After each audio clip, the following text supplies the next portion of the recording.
Welcome to the deep dive. So today we're going to try to figure out what happens when you fall for a Gemini. Yeah, it's a great question, isn't it? What is it about Geminis that makes them so fascinating, especially in the realm of love? Right.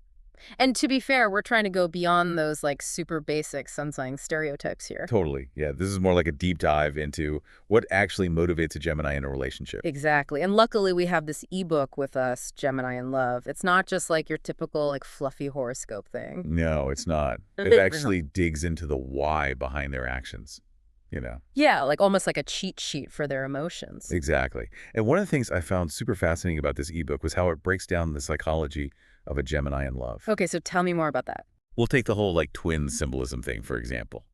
You know, that whole idea that Geminis are like two people in one. Right, is dating a Gemini like dating two people at once? It can definitely feel that way. Yeah. This book explains that Geminis, they have this constant internal struggle between logic and emotion. Huh. Okay. Yeah, it's like imagine a pendulum swinging back and forth between playful banter and then suddenly like super deep philosophical conversation. Whoa. Okay, so it's less about them being two-faced and more about this constant, like, internal balancing act. Yeah, exactly. And that can make them seem unpredictable, especially in relationships. So how does that actually play out in a relationship then? Okay, so picture this. You're at a party with your Gemini partner, and they're like the life of the party, right? Yeah. Cracking jokes, everyone's laughing. Okay, I can Okay. see it.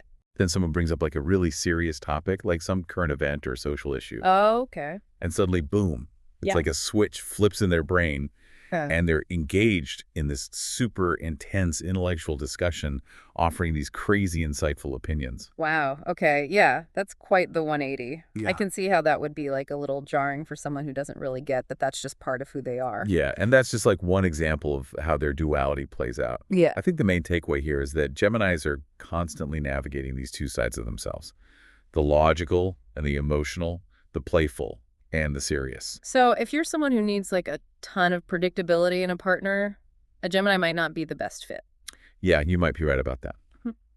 Moving on from duality, though, let's talk about what truly makes a Gemini tick in a relationship. Okay, what's the key? This ebook makes it crystal clear. To love a Gemini, you got to love their mind first. Makes sense. We always hear about how Geminis are like amazing conversationalists, always down for a good debate or deep discussion. Oh, yeah, definitely. They love to talk. But this ebook takes it a step further, right? Absolutely. It actually compares conversation to physical touch for a Gemini. Whoa. Okay. Yeah, it's like communication is their ultimate love language, you know? Mm-hmm. It's how they connect on the deepest level. Interesting. So if you're not someone who enjoys talking, sharing ideas, debating all the time, then maybe dating a Gemini could be a bit of a challenge. Yeah, it could be. It's all about compatibility. I Yeah. mean, if you find those deep conversations draining, then a relationship with a Gemini could feel more like a college course than a romantic partnership, you know? Right. Like you're always on. Exactly. But on the flip side, if you're someone who thrives on that intellectual stimulation, a Gemini can be your ultimate match. Makes sense. So we've established that Geminis are complex, they have this fascinating duality, and they really crave that intellectual connection. Yes. But for those brave souls out there who are ready to take the plunge and date a Gemini, what are some practical tips from the book? Well, the ebook really stresses embracing spontaneity, engaging them intellectually, and understanding that commitment. It kind of unfolds gradually with them, you know? So, like, no, like, big romantic gestures or declarations of love on the first date? I mean, you could try, but don't be surprised if you're met with a playful quip or a redirect back to some fascinating conversation you were having before. So they'll make a joke or change the subject? Pretty much, Geminis are naturally playful and inquisitive, and they tend to, like, test potential partners, Yeah. you know? Like through lighthearted challenges, intellectual debates, and just valuing their independence. So it's like they're trying to see if you can keep up with them, basically. Yeah, exactly. Yeah. They need someone who can match their energy and won't try to control them or stifle their freedom. That makes sense. Okay, so navigating those initial stages of dating is one thing. But what about emotional intimacy? This is where things get a little more complicated, right? Yeah. Because we talked about their intellectual side, but what happens when it comes to expressing deeper emotions? That's the big question, isn't it? 'Cause this is where that whole Gemini's run from feelings stereotype comes in, right? Yeah, that stereotype exists for a reason, Hmm. but I think this ebook gives a more nuanced perspective. Okay, so tell me. It explains that Geminis don't necessarily run from their feelings. They just process them differently. Interesting. How so? They tend to intellectualize their emotions, almost like as a way to understand and manage them. So instead of saying, I feel vulnerable, they might give you a whole lecture on the concept of vulnerability. Exactly. And the ebook suggests that this is kind of a coping mechanism for them. It makes them feel more in control in a realm that can feel really unpredictable and scary. Wow, that's actually a really insightful way to look at it. So it's not that they're emotionally unavailable, it's more that they have a different process for accessing and expressing those emotions. Exactly. Okay, that makes sense. But then how can a partner navigate that without feeling like their feelings are being ignored? Well, the ebook suggests that instead of trying to force a Gemini to express their emotions in a way that feels unnatural, you should try meeting them where they are. Interesting. What do you mean? So instead of forcing a heart-to-heart, maybe try engaging in activities that foster connection in a way that's mentally stimulating for them. Oh, okay. I see. So instead of saying, hey, tell me how you're feeling, you could be like, hey, want to go see that new documentary about emotional intelligence? Exactly. Yeah.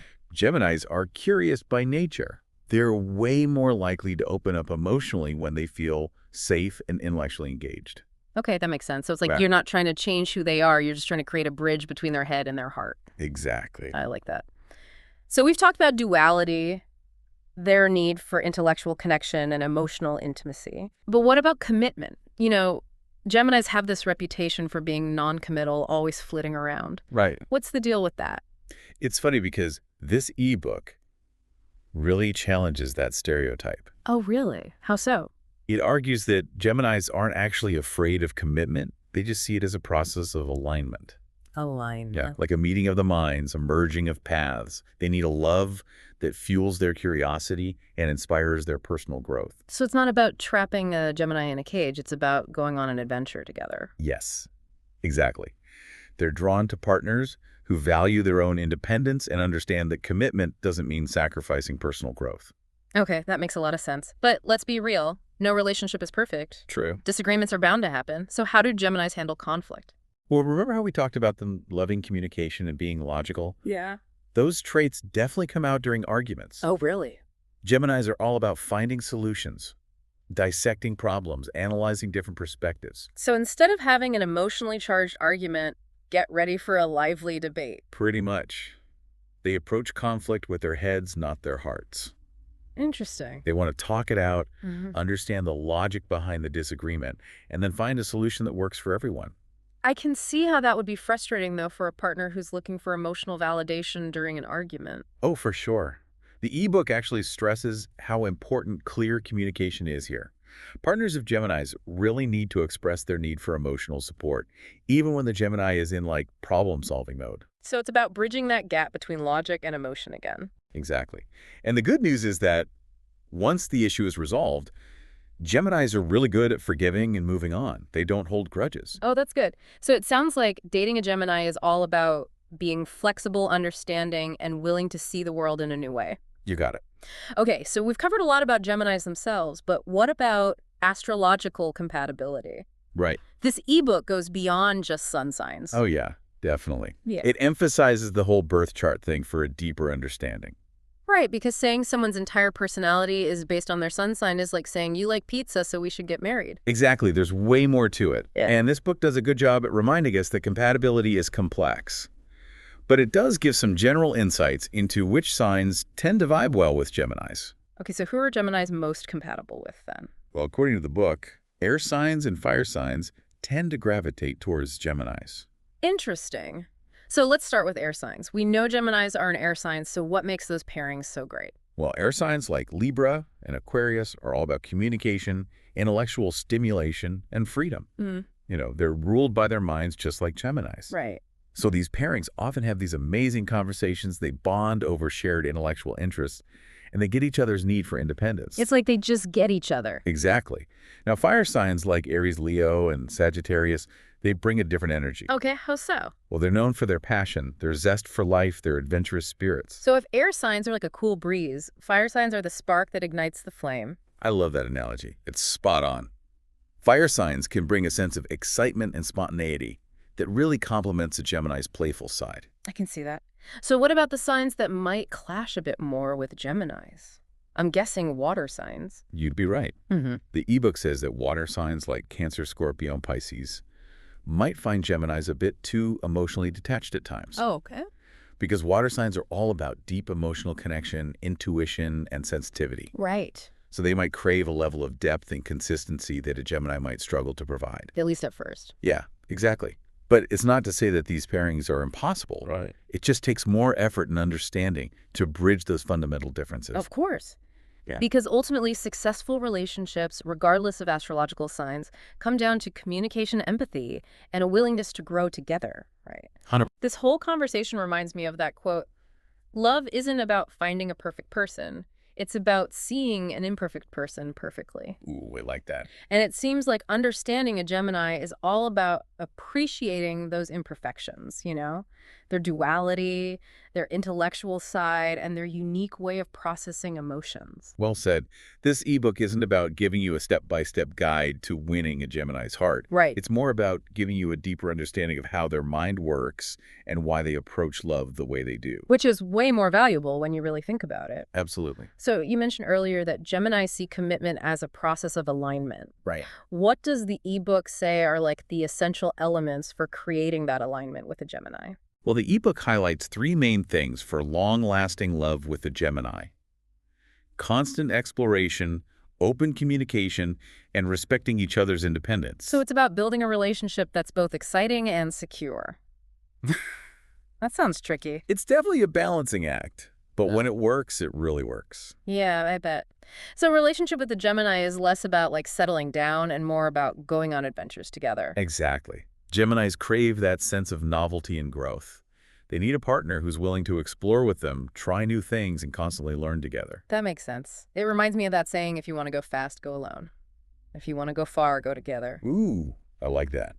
That's a good one. It seems like Geminis are the ultimate partners for going far as long as you're both on board with embracing those new experiences and supporting each other's individuality. Absolutely. And you know what else I found interesting? The ebook talks about how a relationship with a Gemini can actually impact your own personal growth. Really? Tell me more about that. It's like their love for exploration and their dynamic energy, it kind of rubs off on you. It inspires you to step out of your comfort zone and see things from a new perspective. Wow, that's so interesting. So it's not just about understanding how Geminis approach love, it's about understanding how they can help you grow as a person too. Exactly. Yeah. It's like they hold up a mirror challenging you to be more curious, adaptable, and engaged in life. I love that. This whole conversation has been so eye-opening. It has been really insightful. This ebook has given us a lot to think about. It reminds us that astrology isn't really about like predicting the future. It's Yeah. more about understanding ourselves and how we connect with other people. Perfectly said. It's about appreciating the complexity of human relationships and what makes each sign special. Well said. Well, dear listeners, we've reached the end of our deep dive into the world of Gemini love. I feel like we've covered so much. We have. We talked about their duality, their love for knowledge, their unique way of processing emotions, and their unconventional approach to commitment. We definitely challenged some stereotypes along the way. We did. But I think the biggest takeaway here is that Geminis are capable of deep love and loyalty. Oh, absolutely. They just express it in their own way, They challenge us to expand our definitions of love and embrace intellectual connection, curiosity, and a life that's always in motion. Beautifully said. I couldn't agree more. It's been awesome exploring all of this with you today. Likewise, this is Yeah. a lot of fun. And to all our listeners out there, thank you so much for joining us on the deep dive. Keep exploring, keep questioning, and we'll see you next time.